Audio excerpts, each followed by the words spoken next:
본문에는 제사장과 레위 사람들을 중심으로 다양한 인물 명단이 기록이 되어 있습니다. 먼저 1절을 보면 스알디알의 아들 스룹바벨이라는 인물이 보이는데, 그는 주전 520년경에 있었던 이스라엘 포로 귀환의 지도자입니다. 이스라엘의 포로 귀환은 총 3차에 걸쳐서 진행이 되잖아요. 따라서 이 목록은 페르시아에서 초기에 귀환한 사람들부터 지금까지를 요약적으로 보여주고 있는 거예요. 특별히 느헤미야 때와 이 스룹바벨 때의 연대 차이가 있거든요. 느헤미야서에 이렇게 제사장들과 레위인에 대해서 반복해서 기록하고 있는데요. 이것은 그들이 포로 귀한 이후에 이스라엘 역사에서 이 제사장들과 레위인들이 대단히 중요한 위치를 차지하고 있었다는 것을 보여주는 것입니다. 그러니까 중요한 위치를 차지하고 있지 않은 인물들을 여기에 기록할 이유가 없잖아요. 그러나 또한 이 느헤미야는 이런 제사장들과 레위인 집단과 갈등을 빚기도 했었습니다. 먼저 본문은 스룹바벨과 함께 돌아온 제사장과 레위인 명단으로 시작을 하는데요. 그 명단이 1절부터 9절입니다. 언뜻 보기에는 단순하게 이름만 나열한 것처럼 보이지만, 이렇게 제사장들과 레위인들의 명단을 기록하고 있는 이유는 그들이 하나님의 언약 백성이라는 이 정체성을 확인시켜 주는 것입니다. 포로기 이후에 이렇게 뿌리 없이 흩어졌던 하나님의 백성들이 다시 모였잖아요. 그런데 이렇게 다시 모인 자신들이 누구인지를 확인하고 하나님께 속한 백성임을 상기시켜 주는 것입니다. 그들이 비록 한때 아수르와 바벨론에 의해서 나라가 패망했고 70년 동안 바벨론이라고 하는 이방 나라에서 포로로서 비참하게 살았지만, 하나님께서 예레미야에게 주셨던 그 약속을 성취시키셔서 다시 약속의 땅으로 돌아오게 하셨습니다. 그런데 이렇게 약속의 땅으로 포로에서 돌아온 이스라엘 백성들 가운데 한 가지 문제가 있어요. 그게 뭐냐면 70년 포로 생활이 그들에게 남긴 잔재들이 있었다는 것입니다. 포로로서의 잔재.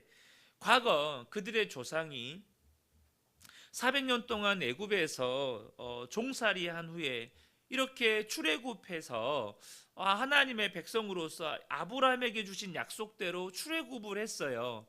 그런데 그들에게 문제가 뭐죠?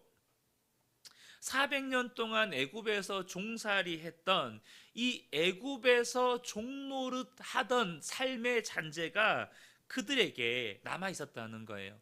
그러다 보니까 하나님의 백성으로 살아가는 데 있어서 심각한 장애물이 되는 거예요. 무슨 문제만 생기면 뭐라 그래요? 차라리 애굽으로 돌아가는 것이 낫겠다. 마실 물이 없으면 애굽으로 돌아가는 게 낫겠다. 먹을 것이 없으면 애굽으로 돌아가는 게 낫겠다. 고기 먹고 싶으니 애굽으로 돌아가는 게 낫겠다. 무슨 문제만 생기면 그 애굽에서 종살이하던 삶의 잔재가 그들의 삶에 고스란히 묻어 나오는 거죠. 그들은 하나님의 백성임에도 불구하고 그들 스스로가 애굽에서 종살이하며 살았던 그 죄의 때를 벗어버리지를 못하는 거예요. 이스라엘 백성들이 분명 포로에서 귀환했지만 70년 포로 생활은 순간순간 자신들이 하나님의 백성인 것을 잊어버리게 만드는 것입니다. 그래서 느헤미야가 이제 그들이 포로가 아니라 하나님의 언약을 따라 세워진 백성인 것을 선포하는 것입니다. 여러분, 이것은 우리의 삶에도 그대로 적용되어져야 합니다. 우리는 예수 그리스도로 말미암아 죄와 사망의 종로로 타는 데서 해방되었고, 이제는 더 이상 죄의 종, 사망의 종, 마귀의 종이 아니고 하나님의 자녀가 되었다는 것입니다. 그러나 우리의 육신은 여전히 옛사람의 습성을 쫓아 살아갈 때가 많아요. 우리의 육신에는 여전히 죄의 때가 새겨져 있다는 것이죠. 그러니 여러분 그때마다 우리는 어떻게 해야 돼요? 우리의 정체성을 분명히 하셔야 한다는 것입니다. 베드로전서 2장 9절을 보면 그러나 너희는 택하신 족속이요 왕 같은 제사장들이요 거룩한 나라요 그의 소유가 된 백성이니 이는 너희를 어두운 데서 불러내어 그의 기이한 빛에 들어가게 하시니에 아름다운 덕을 선포하게 하려 하심이라. 뭘 말씀하고 있습니까? 베드로는 지금 이 베드로 전서를 보고 있는 모든 그리스도인들에게 지금 선언하는 것입니다. 느헤미야가 지금 포로에서 귀환한 이스라엘 백성들에게 제사장들과 레위 사람들의 계보를 기록함으로 말미암아 우리는 하나님의 언약 백성이다라는 것을 새겨주는 것처럼 베드로 사도 또한 이것을 보고 있는 모든 그리스도인들에게 너희는 택하신 족속이다. 너희는 왕 같은 제사장들이고 거룩한 나라고 하나님의 소유가 된 백성이다. 그러므로 이제는 어두운 곳에 살면서 어둠을 행하며 사는 사람들이 아니고 예수 그리스도의 아름다운 덕을 선포하며 살아가야 할 사람들이다. 이것을 기억해라 라고 지금 선포하고 있는 것이죠. 여러분 이러한 우리의 정체성을요 세상에서 찾으시면 안 돼요. 세상의 기준에서 찾으시면 안 됩니다. 나는 왜 이렇게 돈이 없어서 가난한가? 나는 왜 이렇게 배우지를 못해서 이렇게 이 모양 이 꼴로 사나? 나는 왜 이렇게 외모가 좀 변변치 못할까? 왜 우리 부모님은 좀 부자로 태어나지? 혹은 우리 부모님은 좀 돈 좀 벌어서 나한테 유산 좀 물려주지? 왜 이렇게 나를 가난한 사람으로 만들었나? 이렇게 세상의 기준에서 내 정체성을 찾으시면 안 된다는 것입니다. 예수 그리스도 안에서 하나님의 약속의 말씀 안에서 나의 정체성을 찾아야 한다는 거예요. 무엇입니까? 우리는 택하신 족속들이라는 겁니다. 창세 전부터 예수 그리스도 안에서 택하심을 입은 하나님의 언약 백성들이라는 거예요. 우리는 왕 같은 제사장들이고 거룩한 나라고 하나님의 소유가 된 백성들이라는 거예요. 사랑하는 성도 여러분, 오늘도 세상에 나가 살아가실 때 여러분의 정체성을 하나님의 약속의 말씀 안에서 찾으시는, 그래서 여러분 스스로가 선포하며 되뇌이시는 저와 여러분 되시기를 예수님의 이름으로 축복합니다. 또한 느헤미야 12장에 제사장과 레위인의 계보는 하나님의 백성은 여전히 그분과의 언약 안에서 살아가고 있다는 사실을 보여줍니다. 앞서 언급한 것처럼 이스라엘은 나라의 패망과 바벨론 포로라는 절망적인 상황을 경험했습니다. 나라가 무너지고 성전이 파괴되고 수많은 국민들은 죽임을 당하고 일부 살아남은 자들은 포로로 끌려갈 때 많은 이들이 하나님이 우리를 버리셨구나라고 생각을 했습니다. 왜 아니겠습니까? 저 또한 예전에 그런 말씀 드린 적 있잖아요.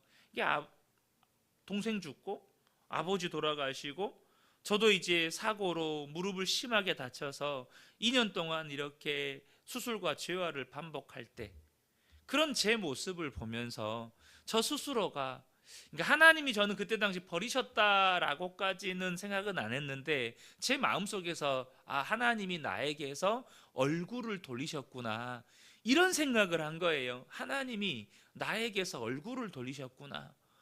그러니까 그게 얼마나 저를 더 절망스럽게 몰아가는지, 당시 포로로 끌려갔던 이스라엘 백성들의 심경이 시편 137편에 담겨져 있습니다. 시편 137편 1절부터 3절을 보면 우리가 바벨론의 여러 강변 거기에 앉아서 시온을 기억하며 울었도다. 그 중에 버드나무에 우리가 우리의 수금을 걸었나니, 이 수금을 걸었다는 뜻은 뭐냐면 내가 다시는 노래하지 않겠다 이런 뜻입니다. 내가 노래하던 수금을 이제는 이 바벨론의 이 버드나무에다 걸어버리겠다 이런 뜻이, 그 이유가 뭐냐면 이는 우리를 사로잡은 자가 거기서 우리에게 노래를 청하며 우리를 황폐하게 한 자가 기쁨을 청하고 자기들을 위하여 시온의 노래 중 하나를 노래하라 함이로라. 그러니까 바벨론 사람들이 포로된 이스라엘 백성들을 향해서 야, 너희들이 고국에서 불렀던 노래 한 자리 해봐, 이랬다는 거예요.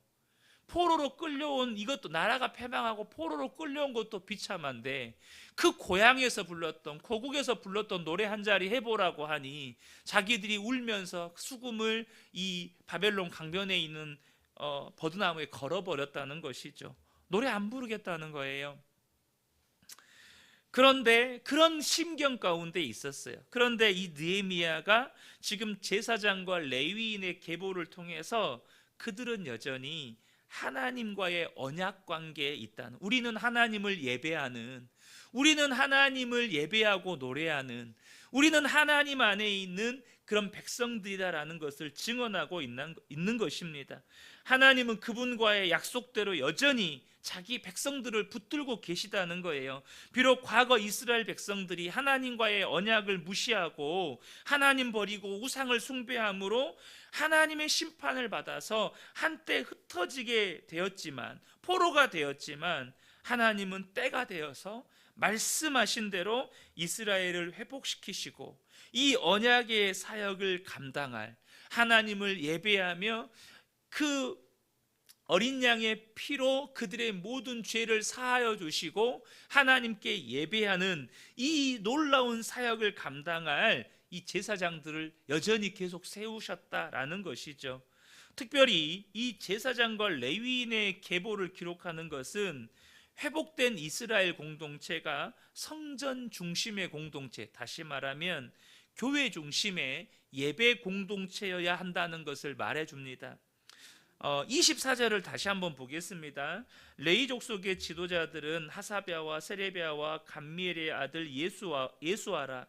그들은 그들의 형제의 맞은편에 있어, 여기 보시면 하나님의 사람 다윗의 명령대로 순서를 따라 주를 찬양하며 감사했다라고 기록합니다. 그러니까 포로에서 귀환한 이스라엘 백성들 안에 예배가 회복되는데 다윗의 전통을 따라서 하나님이 기뻐하시는 그러한 예배가 회복되고 있다는 사실을 보여주는 것입니다. 사랑하는 성도 여러분, 저와 여러분이 꼭 기억하셔야 합니다. 우리는요, 하나님의 언약 백성입니다. 그리고 그 하나님의 언약은 지금도 신실하게 유효하다는 거예요. 그리고 그 하나님의 언약 백성은 교회 중심의 예배 공동체라는 거예요. 다시 말하면 하나님은 지금도 여전히 하나님의 신실한 약속대로 교회를 통해서 역사하고 계시다는 것입니다.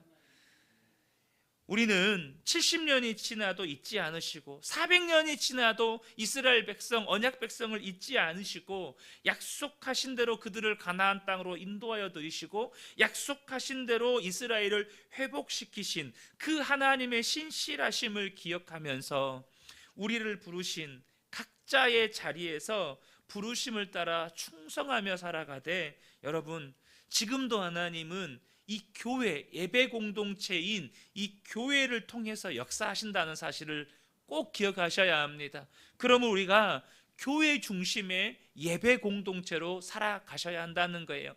자기를 부르신 삶의 자리에서 자신의 그 부르심, 맡겨진 일을 충성하며 살아가되 교회 중심의 예배 공동체여야 한다는 것입니다. 이 새벽에 함께 예배한 우리 모든 성도님들이 우리의 정체성을 잊지 않으시고 정말로 교회 중심의 예배 공동체로서 살아가시는 복된 분들 되시기를 예수님의 이름으로 축복합니다.